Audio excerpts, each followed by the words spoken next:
అందరికీ నమస్కారం అండి. జూన్ 25 నుంచి జూలై 3 వరకు వారాహి అమ్మవారి యొక్క నవరాత్రులు.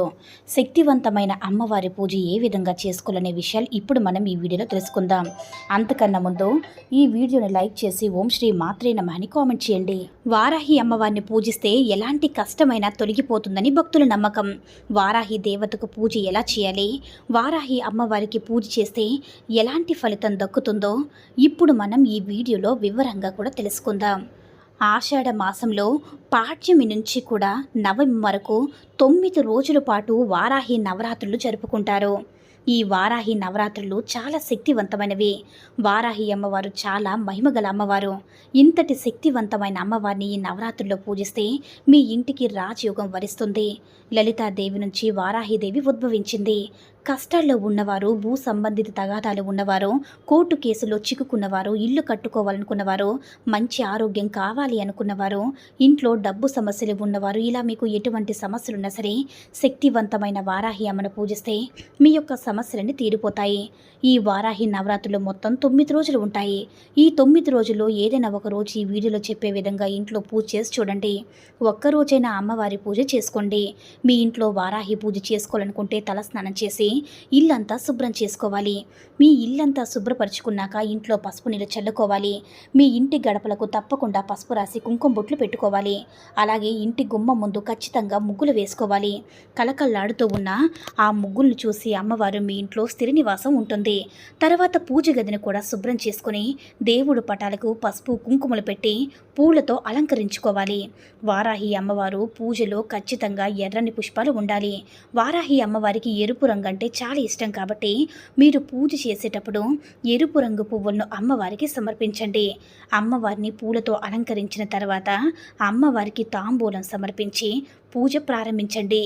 ముందుగా మీ పూజ గదిలో ఒక చిన్న అష్టదళ ముగ్గును వేసి అమ్మవారి ముందు దీపాన్ని వెలిగించండి. దీపం ప్రమిదకు కుంకుమ బొట్లు పెట్టి ప్రమిదలో నువ్వుల నూనె పోసి 5 ఒత్తులు వేసి దీపం వెలిగించాలి. ఇలా దీపం వెలిగించిన తర్వాత దీపానికి నమస్కారం చేసుకోవాలి. అలాగే అమ్మవారి పూజలో నైవేద్యంగా దానిమ్మ పండును సమర్పించాలి. మీ కొద్ది శక్తి అంటే మీ శక్తి కొద్దీ ఎన్ని నైవేద్యాలను అమ్మవారికి సమర్పించుకోవచ్చు. వారాహి అమ్మవారికి ఎన్ని నైవేద్యాలు సమర్పించినా బెల్లం పాకాన్ని మాత్రం తప్పనిసరిగా నివేదించండి. బెల్లం అంటే అమ్మవారికి చాలా ప్రీతికరమైనది. పూజలో బెల్లం పాకాన్ని సమర్పిస్తే అమ్మవారు సంతోషించి మీ ఇంటిపైన వరాల జల్లు కురిపిస్తుంది. అమ్మవారి పూజలో ఒక జాకెట్ ముక్కలు కానీ ఒక చీరను కానీ సమర్పించండి. అమ్మవారికి సమర్పించిన ఈ చీరను మీరు కట్టుకోవచ్చు. లేదంటే ముత్తైదులకు పిలిచి అమ్మవారి స్వరూపంగా భావించి వారికి పసుపు కుంకుమతో సహా వస్త్రాన్ని ఇవ్వచ్చు. చివరిగా అమ్మవారికి హారతినిచ్చి నమస్కారం చేసుకుని మీ కోరికలను అమ్మవారికి చెప్పుకొని 3 ప్రదక్షిణ చేసి అమ్మవారికి ధూపం వెయ్యాలి. అమ్మవారి పూజ చేసేటప్పుడు ఒక శక్తివంతమైన వారాహి అమ్మవారి మంత్రాన్ని 9 సార్లు జపించాలి. ఆ మంత్రం ఏంటంటే ఓం శ్రీ వారాహి హరి ఓం. నవరాత్రులు మొదలైనప్పటి నుంచి ప్రతిరోజు ఈ మంత్రాన్ని చదవండి. మీ ఇంటికి చాలా మంచి జరుగుతుంది.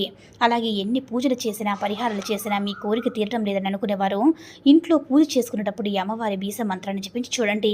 మీ జీవితంలో అద్భుతాలు జరుగుతాయి. ఇలా చేయడం వల్ల మీ యొక్క సమస్యకు పరిష్కారం కూడా దొరుకుతుంది. ఏదో ఒక రూపంలో మీ యొక్క సమస్య తొలగిపోతుంది.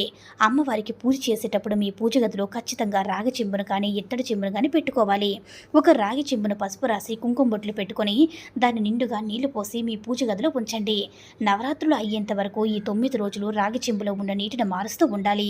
ఈ విధంగా రాగి చెంబులో కొత్త నీటిని నింపి మీ పూజ గదిలో పెట్టడం వల్ల మీరు ఒక్కరోజు పూజ చేసినా సరే 9 రోజులు పూజ చేసినంత పుణ్యఫలం లభిస్తుంది. మీరు పూజ చేసే రోజున అమ్మవారి పేరు మీద ఉపవాసం ఉండి మీరు చేసిన పూజగా రెట్టింపు పుణ్యఫలం లభిస్తుంది. ఉపవాసం ఉన్నప్పుడు పాలు అలాగే పండును కానీ తీసుకోవచ్చు. ఉపవాసం ఉండలేని వారు ఒక పూట ఆహారాన్ని తీసుకోవచ్చు. వారాహి అమ్మవారి దీక్షను చాలా నిష్ఠగా చేయాలి. 9 రోజుల పాటు బ్రహ్మచర్యం పాటించాలి. సాత్విక ఆహారం తీసుకోవాలి. మాంసాహారం జోలికి వెళ్ళకూడదు. అలాగే ఈ నవరాత్రులు 9 రోజులు కూడా మధ్యాహ్నం సమయంలో పొరపాటును కూడా నిద్రపోకూడదు. ప్రత్యేకంగా దీక్ష చేయలేమనుకున్న వారు నిత్య దీపారాధన చేసి నమస్కారం చేసుకున్న సరిపోతుంది. వారాహి నవరాత్రులు అయిపోయిన తర్వాత అమ్మవారి ఫోటోని ఏం చేయాలనే సందేహం మీకు రావచ్చు. అమ్మవారి ఫోటో మీ పూజ గదిలో ఉంటే చాలా మంచిది. లేదా మీ దగ్గరలో ఉన్న ఏదైనా నదిలో అమ్మవారిని నిమగ్నం చేయవచ్చు.